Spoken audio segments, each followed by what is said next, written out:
जिसे एकादशी व्रत रहना हो उसका नियम है कि दशमी के दिन कांसे के पात्र का त्याग करे।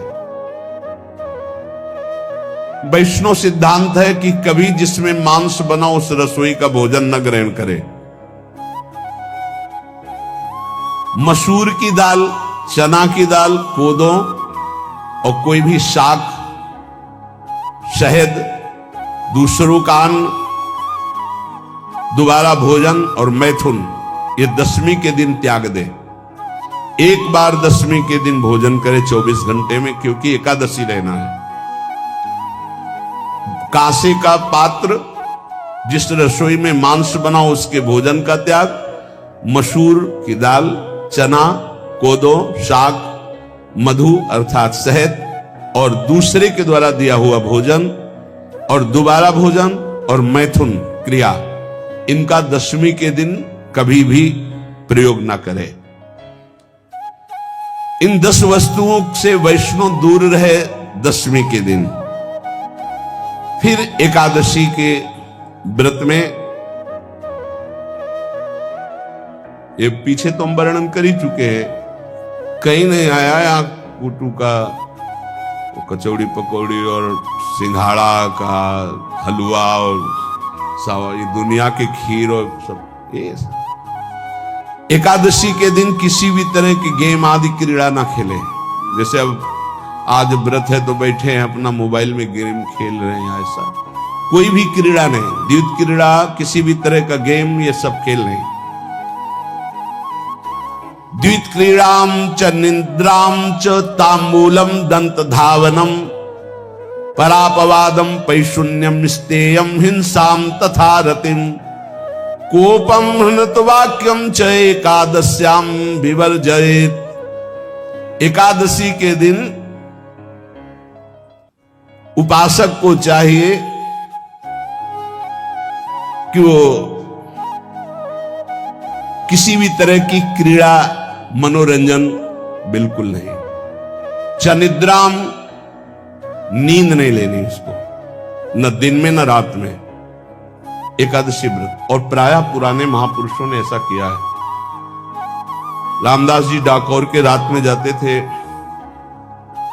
रणछोड़ भगवान के यहां कीर्तन करते थे जाकर। तभी तो भगवान उनके कीर्तन पर, उनकी भक्ति पर रीझ कर गाड़ी में बैठकर उनके साथ आए थे।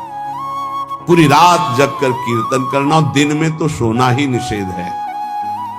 द्वैत क्रीड़ाम च निद्राम च तांबूलम, पान खाना निषेध है एकादशी को, बिल्कुल नहीं, जो व्रत रह रहे हैं। और दंत धावनम, वृक्ष से तोड़कर जो दतून की जाती है, एकादशी के दिन नहीं। परापवादम, दूसरे की निंदा करना, चर्चा करना नहीं, अर्थात अधिकतर मौन व्रत धारण करे एकादशी के दिन। पैशून्यम, चुगली करना। स्तेयम, कोई चोरी करना। हिंसाम, वाणी से, शरीर से, मन से किसी को दुख पहुंचाना। रतिम, अर्थात भोग करना, मैथुन करना। कोपम, किसी के ऊपर गुस्सा करना। अनत वाक्यम, झूठ बोलना। एकादश्याम विवर्जयेत्, एकादशी के दिन ये नहीं करना चाहिए।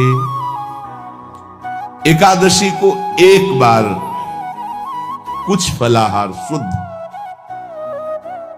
अगर आपके पास कोई व्यवस्था नहीं तो थोड़ा दूध है, जल है, ऐसे आप लेकर, या थोड़ा सा फल ले लें, थोड़ा सा फल लेकर के प्राण पोषण, एक दिन में मर नहीं जाओगे। कितने तो निर्जला एकादशी रहते हैं, हर एकादशी निर्जला। पूज्य श्री मथुरा दास जी निर्जला ही रहते थे हर एकादशी। चलो भैया, आपकी सामर्थ्य नहीं तो जल 2-4 बार ले लो, एक बार थोड़ा सा दूध और फल ले लो, चल जाएगा काम, प्राणों का पोषण हो जाएगा। ये आचरण न करे, एक बार कुछ आहार ले ले, वो भी शुद्ध भगवद अर्पित प्रसाद।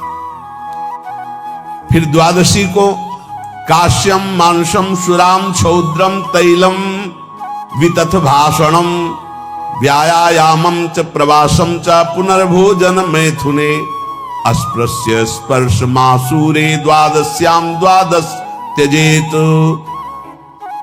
कांस के पात्र में द्वादशी को भी भोजन न पावे, जिस रसोई में मांस बनाओ उसमें आहार न ले, किसी भी तरह का नशा द्वादशी को न करे, शहद न पाए, तेल के बने पदार्थ न पाए, मिथ्या भाषण न करे और बहुत शरीर का व्यायाम न करे, बहुत थकावट वाले कार्य न करे, दोबारा भोजन न करे, एक बार द्वादशी को भी भोजन पवित्र, मैथुन न करे, जिसका स्पर्श नहीं किया जाता ऐसे पदार्थों का स्पर्श न करे और मसूर की दाल न खाए। द्वादशी को जो इन नियमों का पालन करता है, दशमी द्वादशी ऐसे और एकादशी ऐसे, तब उसे एकादशी व्रत का फल प्राप्त होता है। जो इस पद्धति से एकादशी, ये जो मनमानी है सब नहीं, हर पदार्थ मिल जाएगा आपको फलाहार में, हर पदार्थ हमको बताया गया कि आपको जो चाहो सब पदार्थ फलाहार का। अरे भाई, हरितोष व्रत है तो हरि प्रसन्नता के लिए एक दिन भूखे रहने बहुत आनंद आता है। पहले भगवत कृपा से ऐसी गंगा जल पी करके कुछ दिन, फिर कभी कभी निर्जला एकादशी का भी आनंद। बड़े संन्यास मार्ग में थे तो बड़े संयम से सब शास्त्रीय पद्धतियों का निर्वाह होता था। उपासक को चाहिए कि इन नियमों से व्रत का अनुष्ठान करे, मनमानी आचरण न करे। सबसे प्रार्थना जो एकादशी रहते हो, हरितोष व्रत इसे कहते हैं, भगवान की प्रसन्नता के लिए रहा जाता है, रहना चाहिए। जो अपनी आचार्य परंपरा में है, जैसे जिनका सिद्धांत है, पर रहने का सिद्धांत ये श्री सनत कुमार जी वर्णन, श्री सनक जी महाराज, ये सनत कुमार जी वर्णन की। सनक जी महाराज कह रहे हैं, यदि भगवान का आश्रय नहीं, सत्संग नहीं है, तो इन चार में से एक हो तो नाश कर देता, फिर चारों हो तो सर्वनाश हो जाता है।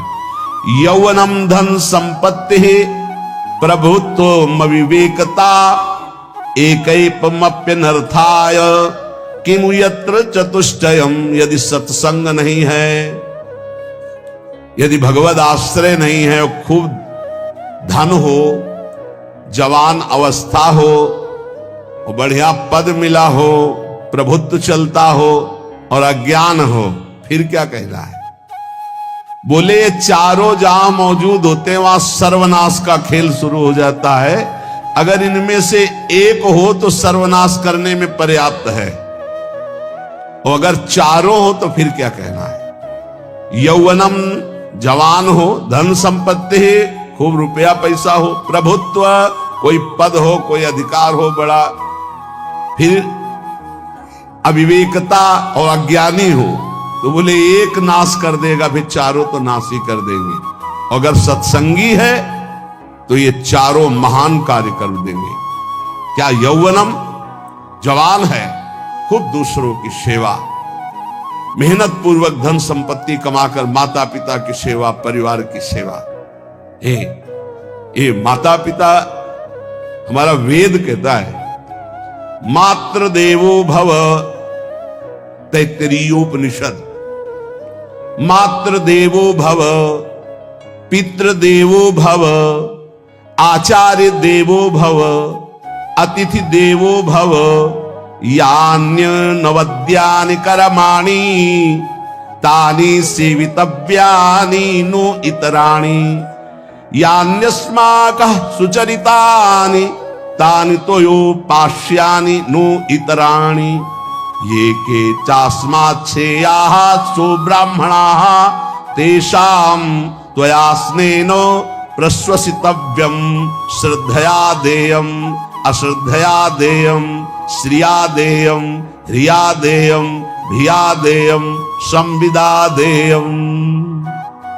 वेद कहता है मातृदेवो भव, माता साक्षात हमारी भगवान है।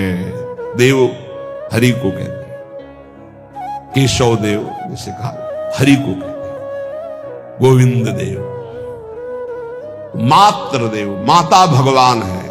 धिक्कार है उन पुत्रों को जो अपने माता के द्वारा पोषित किए हुए शरीर से हाथ उठाते हैं अपने माता पिता के ऊपर। नरक में तुम्हारी जो दुर्दशा होगी भोगोगे। एक हमको दिखाया गया दृश्य कि अपनी माता की कोख में लात मारता है, थप्पड़ मारता है, पिता बैठा है उसको लात मारता है, थप्पड़ मारता है, बाल घसीट कर गेट तक माता को ले जाता है। अब इनकी जो दुर्दशा होगी ये बोल नहीं पाएंगे, बता नहीं पाएंगे। ऐसी जगह मारा जाता है कि बस तलक्षते रहो, कुछ कह नहीं सकते। घोर नरकों की प्राप्ति होती। वेद कहता, तैत्तिरीयोपनिषद, मातृ देवो भव, ध्यान से सुन लो, सत्संग है, ये माता साक्षात भगवान है। अगर तुमने मारा वाह भर करके इसके आंसू गिरे, जितने आंसुओं की बूंद से भूमि के कण भींजेंगे उतने कल्प तक नरक भोगोगे। ध्यान रखना, तुम्हारा कभी यश, कभी कीर्ति, कभी श्री, कभी हिरी, ये कभी तुम्हारे उदय नहीं हो सकती। तुम्हारा सर्वनाश हो जाएगा अगर मां पे हाथ उठाया। पितृदेवो भव, पिता साक्षात भगवान है। देखो भगवान अवतरित हुए तो प्रात काल उठी कै रघुनाथा, मातु पिता गुरु ना वही माथा। आचार्य देवो भव, माता साक्षात भगवान है, पिता साक्षात भगवान है, आचार्य गुरुदेव साक्षात भगवान है। जो अपनी माता को, अपने पिता को दुख देता है, अपने गुरुदेव की अवहेलना करता है, उसका कभी मंगल हो सकता है? वो कभी सुख प्राप्त कर सकता है? वेद कहता है जो निर्दोष कर्म करते हुए धन कमाकर, कैसा कर्म? निर्दोष कर्म करते हुए धन कमाता है और उस धन से अपने बूढ़े माता पिता और गुरुजनों की सेवा करते, जीवन धन्य है। धिक्कार है उस पुत्र को, धिक्कार उस जवानी को, धिक्कार है उस धन को, धिक्कार उस बुद्धि को जिसको ये सब प्राप्त होने पर भी अपने बूढ़े माता पिता को दर दर के भटकने के लिए विवश कर देते हैं, जो अपने बूढ़े माता पिता को कष्ट देते हैं। जहां वेद कह रहा है मातृ देवो भव, पितृ देवो भव, आचार्य देवो भव, अतिथि देवो भव, चारे बातें कही। अतिथि देवो भव, अगर बिना परिचय के कोई आ गया, कह रहा भूखा हूं, भोजन पवा दो, भगवान पधारे हैं, हम कह रहे मत अंदर आने दो, गेट के बाहर पवा दो, तुम्हारा संशय, पर उसे भूखा मत जाने दो। अतिथि देवो भव, जो निर्दोष कर्म करके अर्थ कमाकर अपने माता पिता गुरुजनों की सेवा करता है, उसी का जीवन धन है। पशुवत आचरण, मनुष्य शरीर प्राप्त करके राक्षस आचरण, राक्षसों की यही पहचान होती है। मां नहीं मातु, पिता नहीं देवा, साधुन ते करवा वही सेवा। तुम्हारे जो पुण्य है ना सब भस्म हो जाएंगे, आप खिलवाड़ मत समझो। वो विरक्त है, भले तुम्हें नौजवान दिखाई दे रहा है, वो शरणागत है। जो आचार्य ने मंत्र दिया वही गुरु परंपरा से चला रहा, वही मंत्र उसमें, आप उसको बोल रहे हमारे लिए कुर्सी डालो, पैंट शर्ट पहने हो, कुर्सी डालो। हाँ, आप असमर्थ हो तो हाथ जोड़कर प्रार्थना कीजिए कि बैठने में हमारी टांग टूट गई है, हम बैठ नहीं पा रहे हैं, क्या व्यवस्था हो सकती है क्या? याचना इस कोटि की। आदेश, बाबा जरा कुर्सी लाना, बाबा तो कुर्सी रख देंगे, आप उनको तुम भिक्षुक समझते हो, सारे सुकृत तुम्हारे नष्ट हो जाएं। ये जो संतों के द्वारा दिए हुए आसन में अयोग्य पुरुष बैठ जाते हैं ना, इनके सारे सुकृत नष्ट हो जाते हैं। ये क्या समझते हैं? तुरंत आसन दिया जाता है, किसी भी आओ, आसन को प्रणाम करके समेट कर रख दो। अगर आसन में बैठने की योग्यता रही, आसन में बैठने की योग्यता उसकी मानी जाती है जो सामने बैठा है उस स्थिति का हो या उससे श्रेष्ठ हो। बहुत होश में ये बातें सत्संग में ही मिलती है और अन्यत्र नहीं मिलती। आसन बिछाने का मतलब तुम कोई महान नहीं हो गए हो, अपने में दैन्यता नहीं तो वैष्णव किस बात के? आसन ग्रहण वैसे ही बिछा हुआ है, उसके ऊपर आसन लगा हुआ है गुरुजनों के लिए, श्रेष्ठ जनों के लिए। आप आसन में बैठने के अधिकारी हैं। सत्कर्म के द्वारा कमाए हुए धन से मातृ देवो भव, पितृ, हम बार बार चिल्ला के कह रहे क्योंकि कलयुगी इन पुत्रों को अब समझ में नहीं आ रहा। जो बोओगे वही काटोगे। अगर आप अपने पुत्रों को शत अध्यात्म की शिक्षा देंगे और स्वयं अध्यात्म से चलेंगे तो तुम्हारा बुढ़ापा ठीक से जाएगा नहीं। बुढ़ापा बहुत मुश्किल से कटता है, बहुत मुश्किल से। हाँ, हमें कई दृश्य देखने को मिलते हैं।